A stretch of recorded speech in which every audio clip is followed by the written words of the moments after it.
individuales se han ajustado o no a ese esquema de normas objetivas y abstractas. Normas ciegas. Por eso a la justicia tradicionalmente se la representa con los ojos tapados. Dice en el Levítico: con justicia juzgarás a tu prójimo, no dejándote de llevar ni por las dádivas del rico, pero añade, ni por las lágrimas del pobre, que son todavía mucho más peligrosas. Sobre todo cuando hay determinados jueces para la democracia. Hombre, que esta señora no paga la renta. Sí, pero vamos a ver, una interpretación forzosa de la ley no la vamos a desahuciar, porque la pobrecilla pues está viuda o separada, la han dejado con 8 hijos, no tiene ingresos. Todo esto me lo ha dicho el abogado. Y entonces, claro, vamos a ver.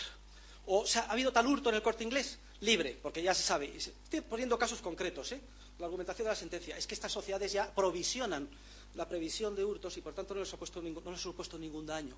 Que quede libre, pobrecillo, si tenía grandes necesidades, etcétera.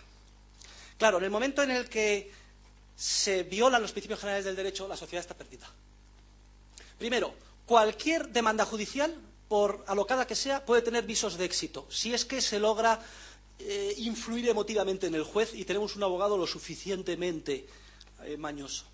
Los jueces que así actúan ad hoc y no en base a la ley son jueces que caen en ese error fatal de arrogancia intelectual, es decir, de creerse dioses. Se creen lo del papel, además tiene cara, pobrecilla. El día del juicio fue la pobre vestida de negro, tosiendo, pobrecida, desmaquillada, despeinada. Se hace una situación de lugar y decide, no en función de la ley, sino en función de su impresión sobre las circunstancias particulares del caso. En ese momento estamos perdidos. Bueno, lo más probable es que cuando gane el pleito la señora se vaya corriendo y se suba en un Jaguar y se ponga a su amigo de pieles. Y el abogado tan contento. Y además, ¿cuál es el mensaje a todos los demás?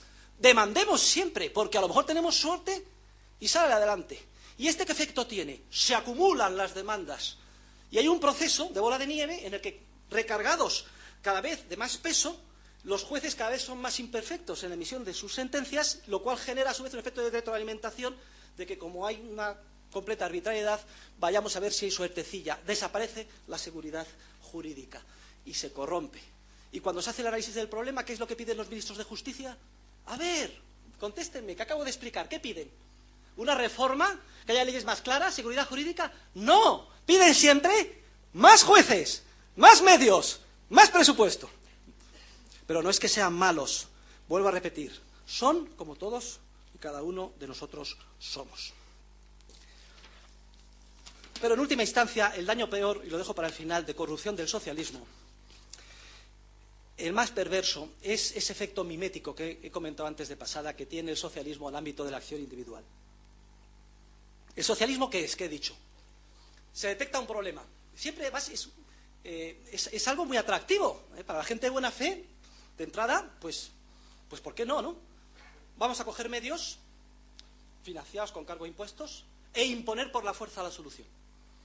¿Y quién va a estar en contra de conseguir un objetivo bueno?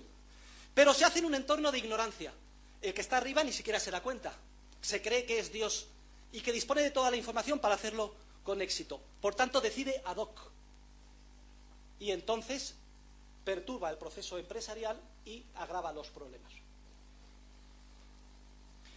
En vez de actuar de manera automática en base a principios dogmáticos sometidos al derecho, actúa ad hoc.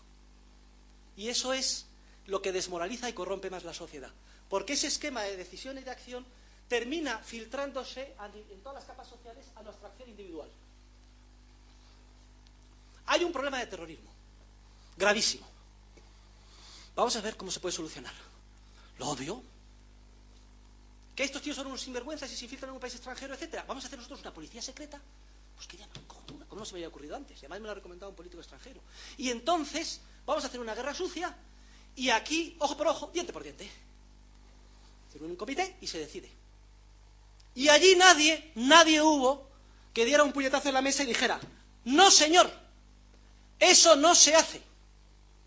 ¿Y por qué? Pues no por razones consecuencialistas. El consecuencialismo es un error filosófico terrible. No podemos actuar en base a consecuencias porque carecemos de la información relativa a las consecuencias. Solo podemos actuar en base a principios. Hay un dicho anglosajón que dice: the best policy is honesty. La mejor política pragmática es actuar en base a principios, es decir, ser honesto siempre. Y ya sabemos lo que pasó, violación de derechos humanos, se retrasa la lucha contra el terrorismo 10 años, vas a un pueblo de Navarra y dices policía igual terrorista, si tienes que decir sí, etcétera. Bien, eso se extrapola a nivel particular. Oye, yo voy por la calle, joder, estoy jodido, no tengo dinero, no llego a fin de mes. Oye, qué coche más bonito, si se ha dejado las llaves. Oye, ¿por qué yo no voy a meterme en este coche y me lo llevo? O, estoy casado con mi mujer, tengo 6 hijos, la verdad es que somos muy felices, nos va muy bien, etcétera.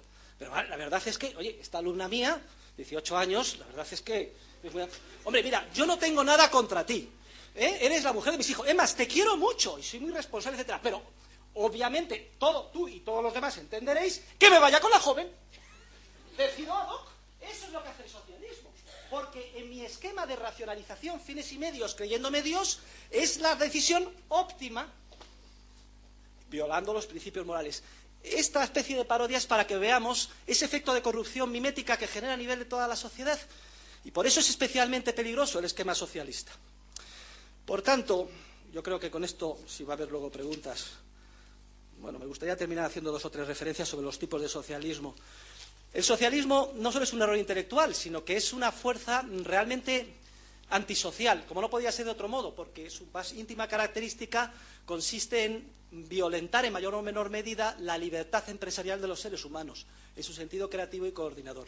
Y como eso es lo que más por naturaleza nos distingue al ser humano, es, digamos, el sistema social más antinaturaleza del ser humano que quepa concebir. Es una satisfacción que el Papa recientemente fallecido, Juan Pablo II, en la encíclica Centesimus Annus, indicara, realmente pregunta clarísimamente, dice, pero entonces, ¿cuál es el sistema conforme a la naturaleza del ser humano? ¿El sistema socialista o el sistema capitalista? Y contesta, está en el epígrafe 42 o 41, si no me equivoco, véanlo ustedes. Dice, si por capitalismo se entiende economía de mercado o de libre empresa sometida al derecho, entre nosotros, eso es el capitalismo. Entonces la respuesta es claramente afirmativa, es el capitalismo tal. Y inmediatamente añade, no obstante, no le llamen capitalismo. Capitalismo no me gusta. ¿Y por qué? Porque el Papa se pasa toda su vida diciendo que todo lo malo del mundo es el capitalismo salvaje, la búsqueda del materialismo por la gente, sin tener en cuenta los principios morales, éticos y legales. Oiga, no. Lo que usted está criticando es el egoísmo, la inmoralidad, pero a efectos del sistema social no critique el capitalismo, que en ese sentido es neutro. Ni siquiera es neutro, porque en un esquema de intercambios voluntarios se promueve la moralidad.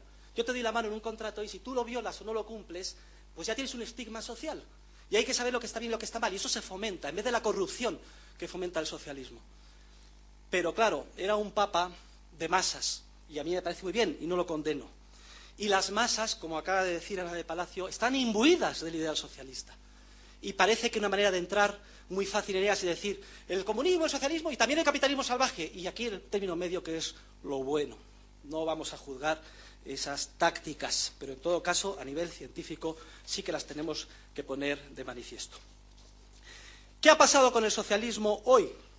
Pues muchos piensan, el socialismo hoy ha fracasado, ha desaparecido, se ha diluido como un azucarillo en un vaso de agua. Sí y no. Eso ha pasado con el socialismo real, pero nuestras sociedades siguen profundamente imbuidas de socialismo. Las diferencias entre los partidos llamados de izquierdas y de derechas en esto son de grado. Y manteniéndome al margen, algo se ha avanzado en la anterior legislatura.